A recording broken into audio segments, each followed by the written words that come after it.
Hey everyone, welcome back to my channel. I'm your host, Scrap to Cast. First and foremost, I just want to apologize to all my viewers out there for not being consistent with my videos being published on a regular basis. I've just got a lot of things going on, and I'm trying to get my van running and on the road, and it's just taking up a lot of my free time, and I really do apologize for that, everyone.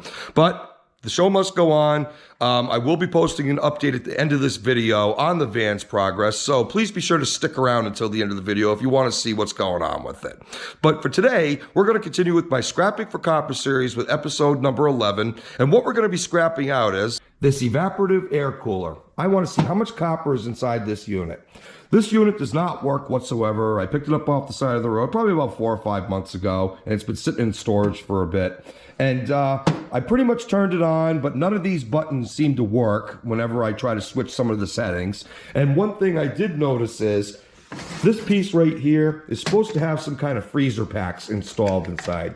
So unfortunately they are missing. This is pretty much worthless to me. And there's a little bit of copper on there, so that'll be fun to take off. But anyways, once we get this unit all scrapped out, I'll give you a total weight on all the valuable metals that we're going for, which are pretty much copper, aluminum, brass, stainless steel, and that's pretty much it. Maybe some zinc too.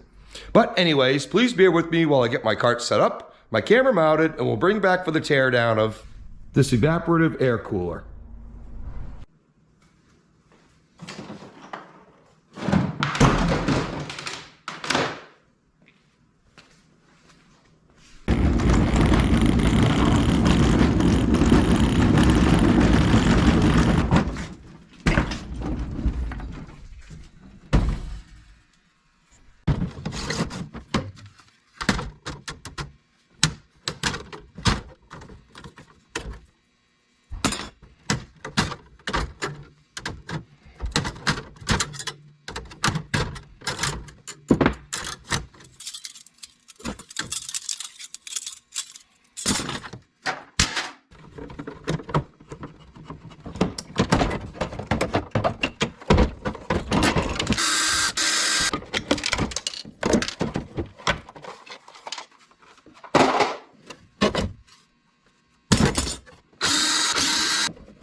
All right, everyone, that air cooler is all scrapped out, and here's what we got.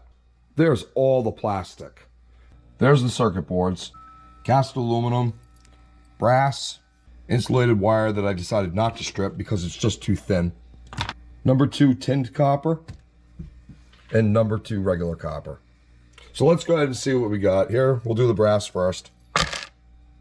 0.2 ounces. I'm not even gonna bother with the grams. Cast aluminum, 6.9 ounces, or 197 grams. Tinned copper, 0.7 ounces, or 21 grams, 22 grams, fluctuating. And here's all the number 2 copper. We'll try to get it all in there.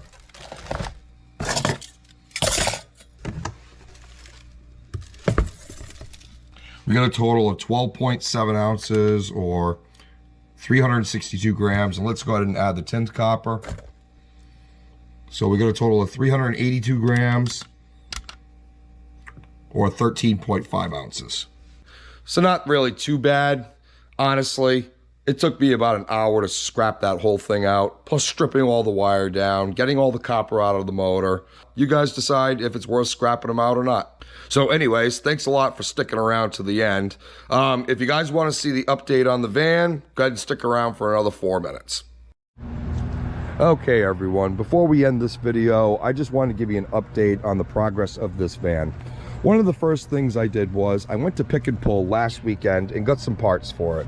One of the parts that I got was this mirror assembly right here. It didn't come with the glass. I had to take the glass off of my old one and transfer it over, and it seems to work great. And the electronics worked for it as well, so I don't have to worry about this anymore, because that was one of the main things I was worried about. As far as a parasitic draw, there is no parasitic draw in this vehicle. This battery is good, and it was tested as good as well. One thing I noticed was the battery would die every time it rained. And what I noticed was water was pouring into this area right here from the cowl. So I took the cowl off completely, checked it out, and there was a huge mouse nest right in the center right here underneath all of this stuff. So it was preventing the water from draining 100% to the drains, which is on that side and on that side as well. So I vacuumed the mouse nest off. And while I was under there, I noticed that the cabin air filter was missing, so we put a new cabin air filter in and put the cowl back together. And then I tested it and dumped a bucket of water on the windshield with the hood closed. Noticed it was still leaking in, but not as bad. It was actually leaking in right from over here, and I believe that this seal is a little compressed from, you know, the weight of the hood after the last 10 years, you know, just might need a new seal. I did clean up everything and get all the debris out of it and put it back on, and it still did it. So rather than spend 30 to 35 bucks on this piece here, just because I'm a cheapskate and because this is a $50 van, I just put a bead of silicone that goes all the way across, and pretty much when the hood is closed, it rests on top of here, and it prevents the water from coming in. So that was the fix that I did, and water does not leak in here anymore. And the van's been starting 100% for the last 7 days, and I haven't had to jump the battery or charge the battery whatsoever. I've got replacement coil packs and spark plugs on order.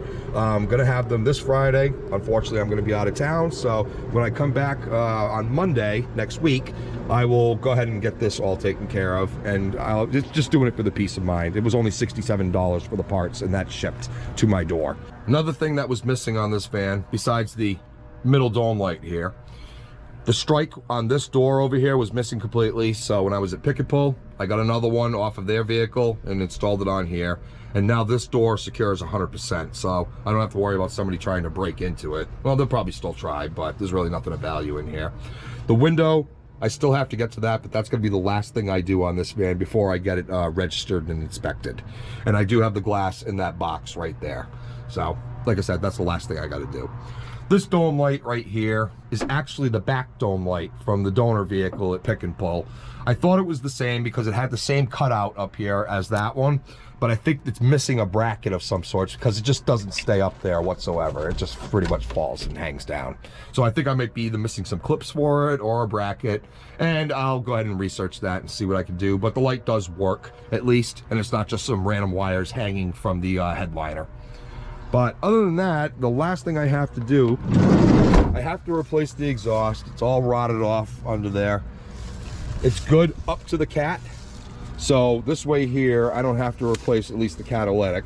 I could go ahead and just get a bolt-on exhaust and pretty much do what I gotta do with that. And the exhaust is about 170 bucks. So all in all, I've only spent maybe about 150 bucks with the cost of the van and the parts that I have into it so far. Plus the exhaust, I'm looking at probably about 350 bucks total to get this thing completely done over the way I wanted it to be. And then I'll go ahead and register it, insure it, get it inspected and all that good stuff. So I'm probably looking at about 500 bucks. And if you guys remember from my first video talking about this van, I sold my stack, and that's what I used to pay for the van, and that's pretty much gonna pay for all the parts too. So pretty much this didn't cost me anything. It was just scrap metal that I had picked up over the last couple of years, and I finally cashed it in and pretty much got a van so I could actually make more money with scrap. So I think it was a pretty good solid investment on my part. But anyways, this concludes this video. Hopefully we'll have more updates soon, and thanks for watching.